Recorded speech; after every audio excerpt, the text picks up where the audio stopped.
28 বছর বয়সী Portuguese footballer Diego জোতা স্পেনের জামোরো প্রদেশে মর্মান্তিক সড়ক দুর্ঘটনার শিকার হন।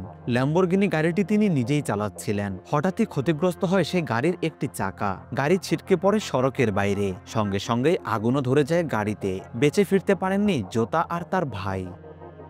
ডিয়েগো জোতা খেলেন ইংল্যান্ডের ক্লাব লিভারপুলে, তার বাড়ি পর্তুগালে। তিনি গাড়ি দুর্ঘটনায় মারা গেছেন স্পেনের জামেরো প্রদেশে। এখন প্রশ্ন উঠতে পারে, তিনি স্পেনে কেন গিয়েছিলেন? মৌসুম শেষে অনেক ফুটবলারই ছুটি কাটাতে স্পেনের বিভিন্ন অবকাশ যাপন কেন্দ্রে যান। লিভারপুলের পর্তুগিজ ফরোয়ার্ড অবশ্য ছুটি কাটাতে স্পেনে যাননি।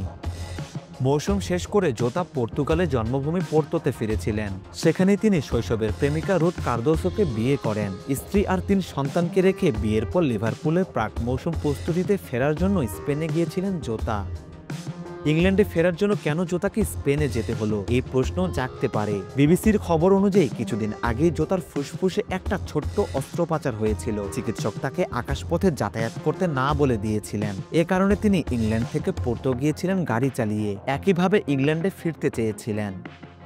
সে কারণেই গাড়ি চালিয়ে 2 বছরের ছোট ভাই আন্দ্রে সিলভাকে নিয়ে জামোরো হয়ে সান্তান্দার যাচ্ছিলেন জোতা। সেখান থেকে ফেরিতে ব্রিটিশ আইলসে যাওয়ার কথা ছিল তার। ব্রিটিশ আইলস থেকে গাড়ি চালিয়ে তিনি যেতেন লন্ডনে সোমবার, কিন্তু তা আর হলো কই।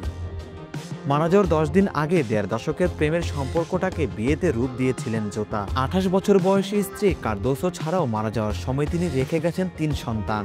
বড় ছেলে দিনিসের বয়স মাত্র 4 বছর, মেজ ছেলে দুরাতের বয়স 2, আর ছোট মেয়ের জন্মই হয়েছে গত নভেম্বরে। সারোয়ার সেতু, জিডি স্পোর্টস।